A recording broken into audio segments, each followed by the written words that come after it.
Hi folks, and welcome back. I'm out in the woods today to do a bit of cooking. I'm going to be doing that classic all-time British favourite fish and chips with mushy peas and tartar sauce. I've got my fire lit, and while that builds up, I'm going to get on with the batter. I'm making a beer batter with good old Adnams from Southwold, and that needs a bit of time to sit. So while that does its thing, I'm going to get on with everything else.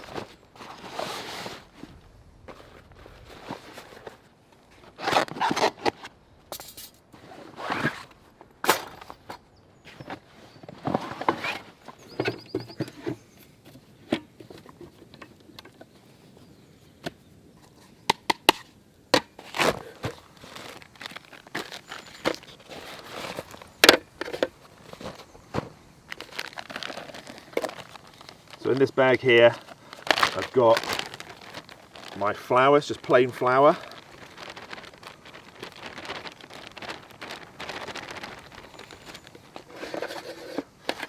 And then to that I'm going to add a teaspoon of baking powder.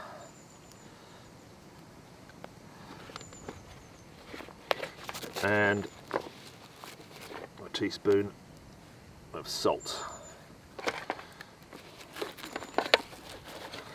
Give that a little mix up. And to that I'm going to add beer. The beer is important because it's bubbly, and that's what makes it nice and airy and light and puffy.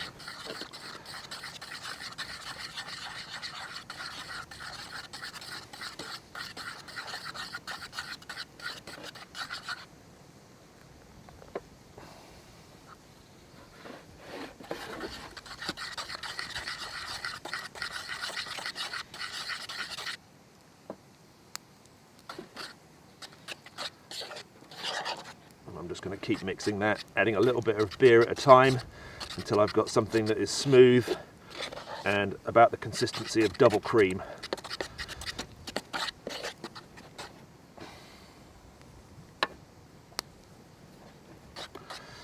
If you don't want to use beer, you can use fizzy water. Obviously that's got the bubbles in as well, also makes it nice and light, but where there's an opportunity to put beer in something, I'm going with it. Yeah, I think we're just about there.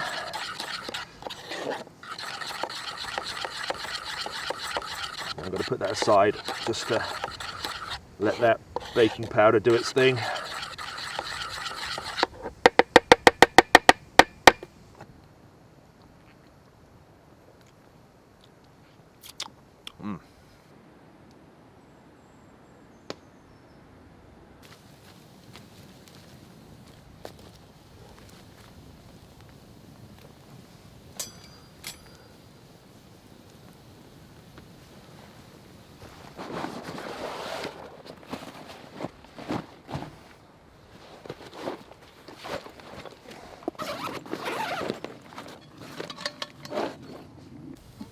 I'm going to use a Dutch oven to do the deep frying in, just because it's good thick cast, has good heat retention. I'm just going to add a litre, maybe a little bit more of vegetable oil. Then I'll put that on the grill to heat up. That needs to be 180 degrees Celsius.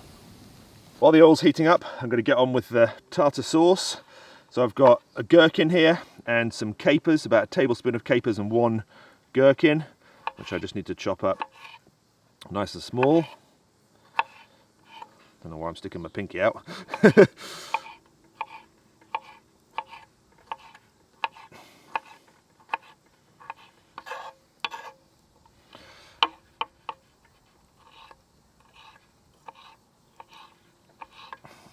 love tartar sauce, especially with fish. Then I'm going to add to that about 6 tablespoons of mayonnaise. I'm guessing here 3, 4, 5, 6.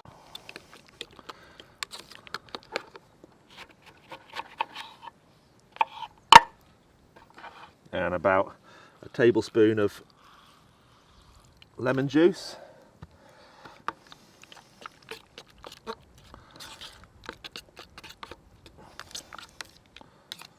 and about a tablespoon of chopped dill.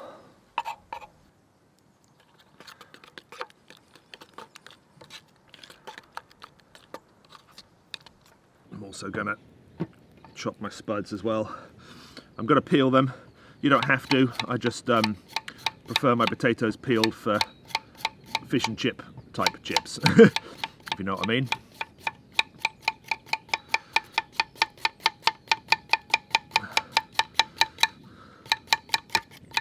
And then I'm going to slice them up into chunky chip sizes.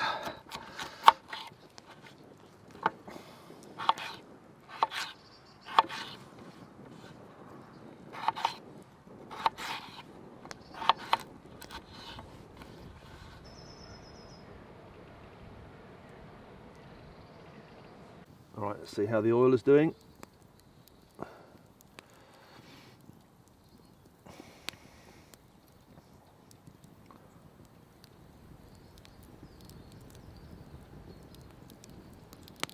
Oh.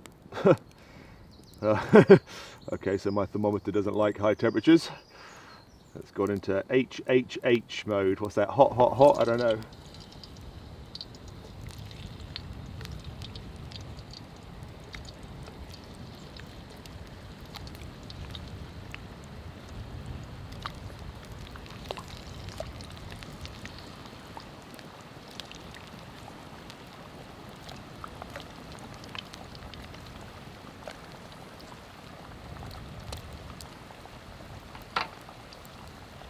I'm going to give them 6 minutes and then I'm going to take them off and they'll go back on again for another 2 minutes after I've done the fish.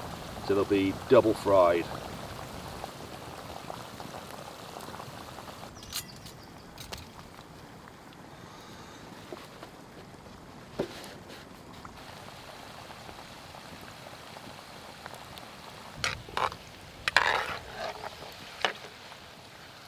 Right, the chips have had their first bit of time. I'm just going to put them on some kitchen towel here. Oops.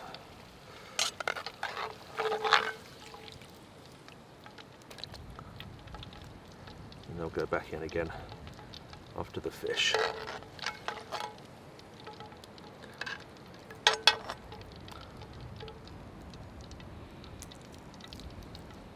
There's my batter that I made, and then onto this plate I'm just going to put a little bit more flour, which I'm going to season with some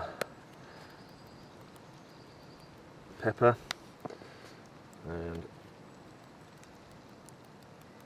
a bit of salt, and I'm just going to use this to just lightly dust the fish before it goes in the batter. I've got 2 cod loins here, which I'm just going to pat dry. Then I'm just going to lightly dust them with that seasoned flour. Shake off any excess, and then into the batter, and straight into that hot oil.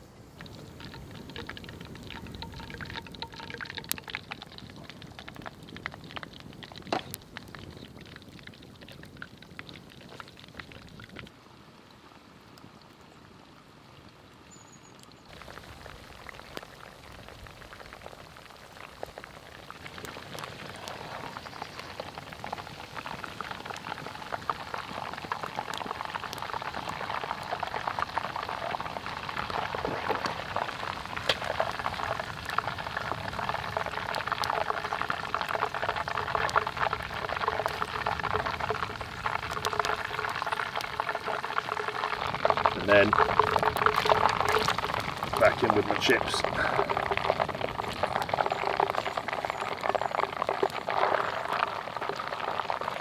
Give them another couple of minutes.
bit of vinegar to help the salt stick, and a good old generous bit of rock salt.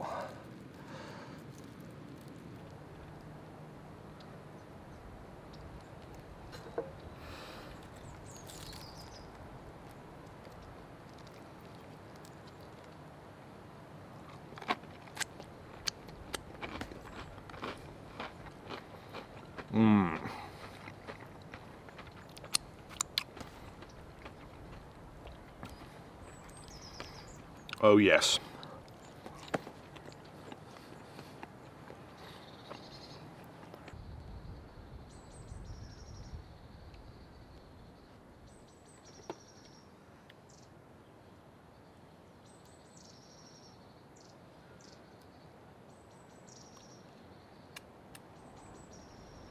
Well, that was absolutely delicious, even if I do say so myself. The batter was light and crispy. The chips were nice and fluffy on the inside, crispy on the outside, with almost a sweet flavour. And the tartar sauce just brought it all together with that kind of acidity from the gherkin and the capers. Just delicious, and all washed down with a nice Adnams, almost like being at the seaside, almost. Yeah, really good. I didn't quite manage to eat it all, but I think I did it justice. I find fish and chips a bit on the heavy side for lunch, to be honest, so I'm off home for a kip. Thanks for watching, and I'll see you soon.